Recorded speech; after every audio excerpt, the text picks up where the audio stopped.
Muling kinondena ni VP Sara ang pag-aresto sa kanyang ama na si dating Pangulong Rodrigo Duterte nang dumalo siya sa pagdinig ng Senado ngayong araw.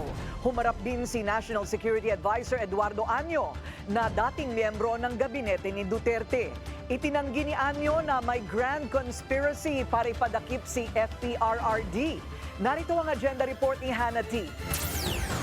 Mariing tinanggi ni National Security Advisor Eduardo Año na may kinalaman siya sa pag-aresto kay dating Pangulong Rodrigo Duterte. Wala raw siyang alam sa anumang core group na nagplano ng pag-aresto noong March 11. Sa mismong araw lang daw niya na lamang may Interpol notice laban sa dating Pangulo. Dating miyembro ng gabinete ni Duterte si Año.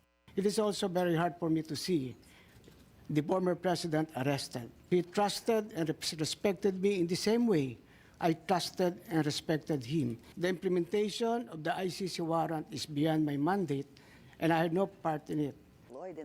Sa naunang panayam sa On Point ng Bilyonaryo News Channel, sinabi kasi ni DILG Secretary John Vic Remulla na may group effort na on top sa operasyon noong March 11. Hindi lang daw siya, kundi kasama si Pangulong Bongbong Marcos, si Año at iba pa. It was a group effort. Secretary Chidoro was there, Secretary Año was there too, and the President and I. But probably Giit ni Año, wala siyang political agenda at unfair daw na nadamay ang kanyang pangalan.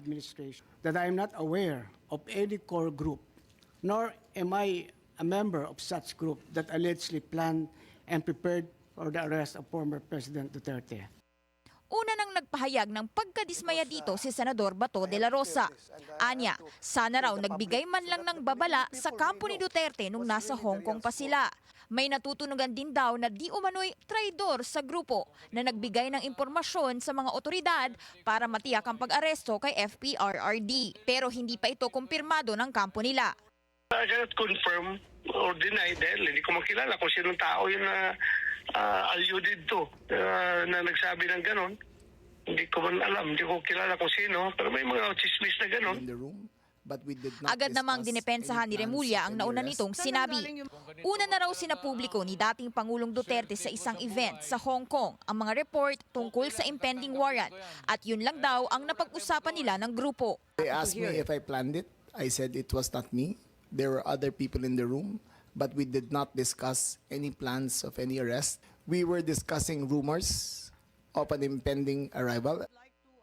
Dito na nagsalita si Justice Secretary Boying Remulla at agad na in-invoke ang executive privilege ng mga gabinete. Ma'am, we're already invoking executive privilege in this matter.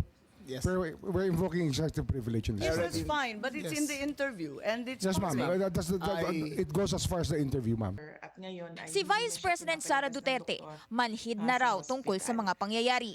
Kung may traidor man, hindi naman daw tago na babalik sa Pinas ang dating Pangulo. At ngayon, nasa dahig na ito. Kasama si VP Sara sa Hong Kong event bago nangyari ang pag-aresto.